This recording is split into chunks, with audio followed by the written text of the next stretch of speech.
advise? Rick, look up Cola Guard. Anybody who hasn't spoken yet wants to speak? Yeah. Anyone who hasn't spoken yet wants to speak?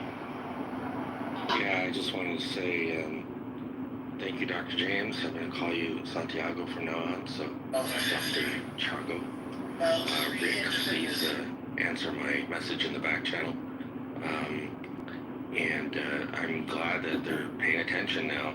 So for the Indian Health Service, this has been happening for a long time. The Indian Health Services pay the most per procedure out of anybody, whether it's private or public insurance. And so even people who are in the system, if they have private insurance and Medicaid, the IHS is supposed to be tagged last. Often the whole bill is paid by private insurance and Medicaid, and then double booked or double billed through IHS. And so these people are taking advantage of a system that already is devoid of money. So most recipients of the Indian Health Service, which is a treaty right, it's an obligation, get about a third of what every other American citizen gets for publicly funded health care. So prisoners get 3 times the amount of money for their health care than the Indian Health Service. But these people know that Indian Health Service pays top dollar, so they take advantage of them. And I am not Indian, I'm Mexican, and they billed the local Indian Health Service for my care, and I had to keep correcting them, but they kept sending the bill to Indian Health Service. Indian Health Service kept telling me that they were going to sue me, and I'm like, it's not my problem. You need to sue the state of South Dakota because they're the ones that allow this shit to happen. So yeah, it's happening everywhere. It's not just happening with this current story that you're talking about. Thank you for that. Anyone else who hasn't spoken yet? Final comment, and then we can move to our goodbyes and everything. Medicare for all, single payer. If you cut out so much of the middlemen, you now have starved all of these schools.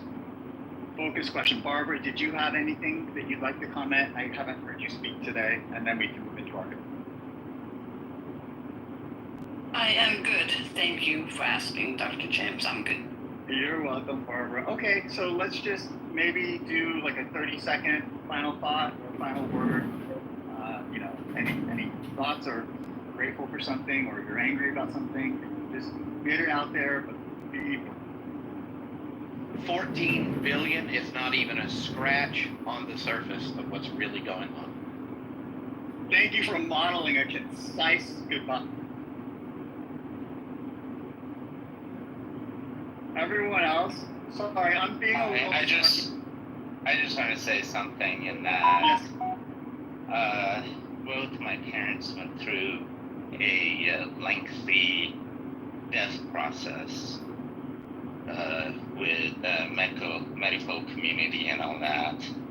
And I came to the conclusion that medical profession with respect to old people is extremely unethical. And I kind of figured out that we've learned how to combat structural defects in the body, but we haven't learned how to increase the quality of life associated with that.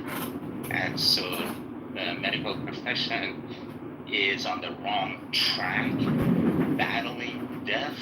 The medical profession should embrace death and focus on quality of life at the end of life. And an 80-year-old doesn't need to go through chemotherapy because they have cancer.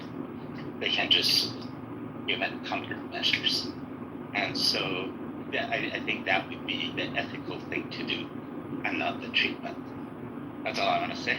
Thank you very much for an outstanding room and everybody who talked. I really, really enjoyed it.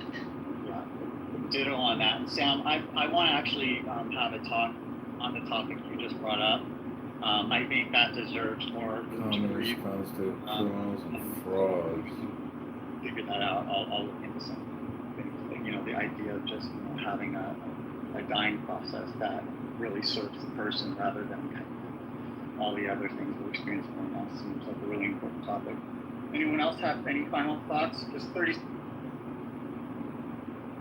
Well, just let's take care of our health because we need you all here.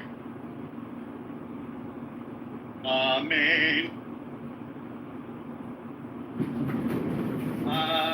Okay, I'm gonna shut her down. If anyone speak now or until tomorrow. Okay, thanks everyone. I agree with what Sam said. I mean, it really, today just... That everybody attends and complains, because we got to get this stopped. Also, well, there he is. He's already at the bottom. Anything we can do to dox him would be wonderful. I'm doing what I can. He's a scumbag. He's, I don't even have to tell you. He's a lowlife. He's not a congressman. He's not a veteran. He's a convicted felon. He's a scumbag maggot. All those things. If we can get him thrown out of Clubhouse, get him thrown out of YouTube, we would be doing a service. So try to ignore him. He's just I don't know, this time of the year or this time that whatever's going on. It's a feature of reality. Let's just move forward, then. Yeah. Invocation pass. Yeah. Okay. By the way, David, do you know how? I mean, I've looked all over for ways to make this a private room. I don't see any way to do it. There is no switch where you can switch it on and make it a private room. Is there something I'm missing fooled here? around with the settings. I can go rummage around if you want, but the technology answer is pick another platform that actually has the feature. No, I know. But I don't know. This is so. You live in a panopticon and you change your speech slightly, or because other people have to. Then, if you want people to come on stage, you have to know that they know that this is a semi-private space and it's not fully private. And then they state it and move forward, and just Yeah. You say Same speech rules. We all, everybody in this region is, had the speech ethics of. What did you say? In your academy for what you said. So, Yeah. Hey, Ben. Oh, Stevie, any different? sound is not good. we can't hear you, David. You got blurry. Yeah, go ahead, Stephanie. Did you want to say something? Yeah, I have a small room where we just do a debrief of my weekly room. Yeah. And it's only, people are constantly, sometimes we have guest speakers, so I invite them in for the debrief. And they're always telling me, if I don't do a direct invite, they can't find me. So Yeah. there is a way, I think, that you just only pick the members, you list the members who are members of that room. I think there is a way. I'll try to remember. Yeah, to do it. I mean, I think if you make it a live room, which means that it can't be posted ahead of time, and it won't go out to the house. What it means is that I would have to go out and remember everybody's name and invite you all individually, and otherwise you wouldn't even see it in the hallway. Right. So I know I could do that, but that's going to defeat the purpose of everything. Well, you do have your list of members in your house. You have your whole list of members in your house. Well, that's true. You don't have to remember them. They're all there. And I think that's it. You just make members, just the members, and then they're the only ones that get the announcement, and you don't do public announcements. I think that's it. Something like that. Okay, because you know what, the one place I hadn't looked was my own personal house as opposed to the Deep State Patriots, so maybe that's what it is. Well, the Deep Anyway. State Patriots has your list of all your members also. Right. Yeah. But if I do, if I make the room through Deep State Patriots, I haven't seen any way to make that private or friends of friends. There's no switch to do that. I don't think there. I don't know if there's an instant switch, but I do know that I'm pretty sure that you can start. I think you can control who comes in. I'll see what Elle, do you have any information? I do. I just came in, but I think what you're asking is how to make this private. Yeah. Yeah. So like with the creative writing workshop house, only the people who are in the workshops are members of the house at any given 6-week period of time. Okay. Right. So when the workshop ends after 6 weeks, I have to take them all out of the house in order to put new people in. I have to kick them out to put new people in so it's usable. So you can't do it that way because when you do that, that person will never get in again, like what we dealt with. Yeah, with the Lord. But you absolutely have to start it as a new house. There's no other way around it. You have to do it you can do it from your own account, from Ben Management. And then what you do is you allow whoever you want to have be in the house. Only those people get the announcement about it. And what I would do is every week I would send out an announcement 24 hours before, just a reminder for the house for tomorrow. And then I would open the house and only the people in the house already would get the announcement. But you can't do it out of Deep State Patriots. Right. Yeah. I mean, if you could like change the name a little bit, like instead of it being, you could change it better, live from. That would do it, but it wouldn't retain the 3,500 members. Yeah, I'd have to start from scratch. Yeah, you have to. Are all 3,500 members sterile? No. So that's the problem. I mean, that's the problem. You have to admit that 3,400 is unmanageable. Yeah, you have to start over with who you admit. Yeah. Well, look. Maybe Let's see. among them. That's the other problem. He has 6. So many aliases, right? Yeah.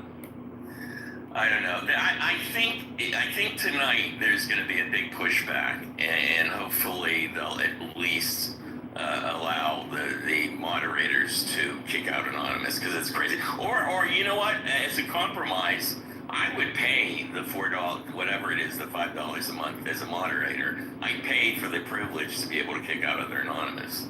I mean, they should at least do that. That would make them extra money.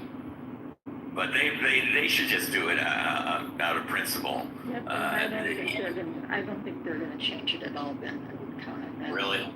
Yep, really. They like it. It's what they want.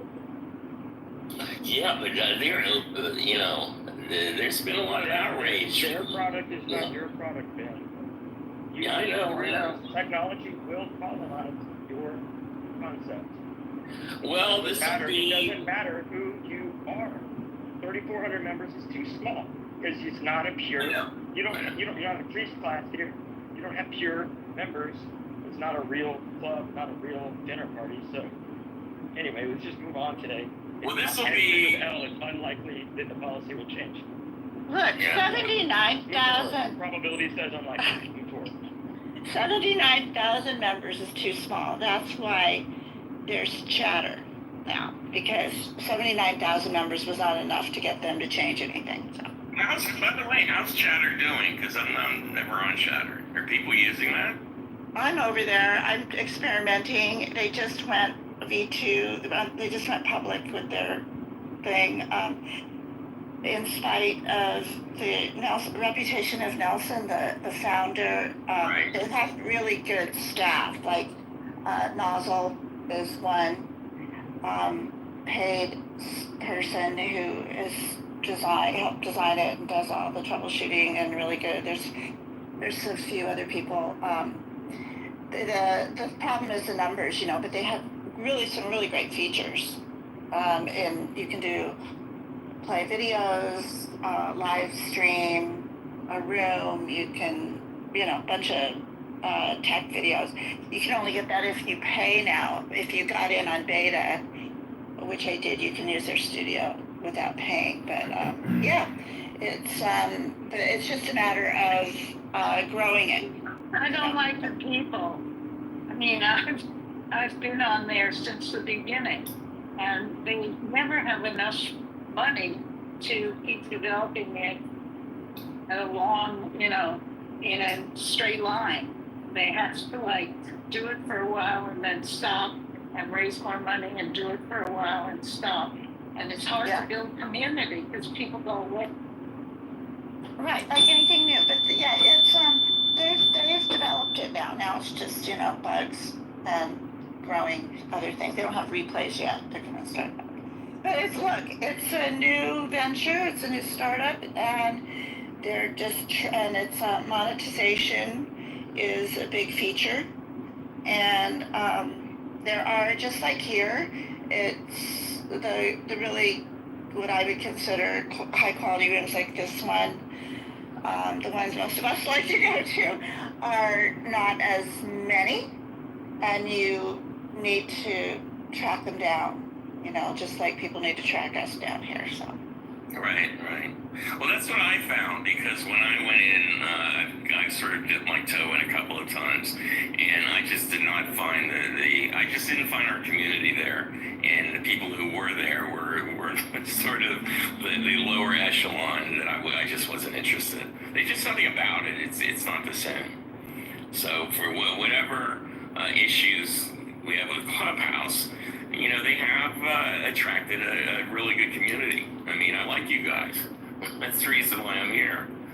So, anyway, we'll get We like you too, dear Ben. Thank you, Perusian. All right, so let's get the room started and ignore that jerk. What I wanted to do is Steve Appel got here pretty early, and because he wanted to hear my song, that's what it was. But he put a link in, and I imagine it perhaps could do with something with Los Angeles, and I was feeling a little homesick. So I thought we'd start out with Steve Appel. Did you want to talk about the link? I have no idea what the link is or what you wanted to bring up, but go ahead. Good morning, Ben. Good morning, Deep State Patriots, and what a pleasure it is to be back in the best, and I mean number one, defeat Donald Trump at all costs echo chamber on Clubhouse. I love it not only when I have the time, but I have the reason to come in. And the link that I put in the chat is the reason. From NBC News, the Trump, is he a little bit of news? Yeah. The Trump administration has sued the city of Los Angeles over its immigration policies, claiming the city's law discriminates against federal law enforcement agencies by treating them differently from other law enforcement authorities. The lawsuit, which was filed in the Central District of California, notes up at the top that Donald Trump campaigned and won the presidential election on a platform of deporting the millions of illegal immigrants the previous administration permitted through its open borders policy to enter the country unlawfully. The suit, which names Mayor Karen Bass, the city council, and the city council president, Marquise Harris Dawson, as defendants, claims that Los Angeles laws and policies obstruct the enforcement of immigration laws. A spokesperson for Mayor Bass did not immediately respond to a request for comment. Sanctuary policies were the driving cause of the violence, chaos, and attacks on law enforcement that Americans recently witnessed in Los Angeles. Attorney General Pam Bondi said in a statement, jurisdictions like Los Angeles that flout federal law by prioritizing illegal aliens over American citizens are undermining law enforcement at every level. It ends under President Trump. The lawsuit comes weeks after protests over the administration's deportation efforts exploded in Los Angeles. The protesters, along with Mayor Bass and California Governor Gavin Newsom, who I affectionately refer to as the GAV, have become key targets for the Trump and his allies. And guys, it'll finish up right here. The Trump administration has taken an aggressive approach to immigration, reassigning resources from other areas to immigration enforcement. One of Bondi's first acts as Attorney General was to announce a lawsuit against New York over its sanctuary policies. In Los Angeles, Trump and Newsom squared off over the use of the National Guard troops in the city in response to the protests. So, Ben, there's your story. Donald Trump is suing Mayor Bass and Los Angeles. Whoa. Wow. You know what? That seems to me to have come from the pen of Stephen Miller. Like, exactly. It's like he's now writing legal briefs. Well, now that we have one Steve, I think it's a good segue. Thank you, Uncle Steve. That was great. Stephen Crone, I know you've got something up in your PTR, but I'm curious what you think. Is this a frivolous lawsuit that we're talking about here? Yeah, probably. There's a couple of landmark cases in what's called anti-commandeering, which basically say that the federal government can't directly order state law enforcement authorities to do anything. Obviously they're trying to come up with an alternative theory here, but I don't see how you get around the idea that claiming that that states are not cooperating with feds, whereas they would cooperate with other state authorities, is somehow discrimination. I don't see how that doesn't gut the concept of anti-commandeering. So principle one is, again, the anti-commandeering doctrine under the 10th Amendment, which says, the federal government can't directly order state law enforcement authorities to do anything. And then the second piece of that is, well, but what about the federal government trying to get them to do what they want by denying, federal funding? And there, basically the concept is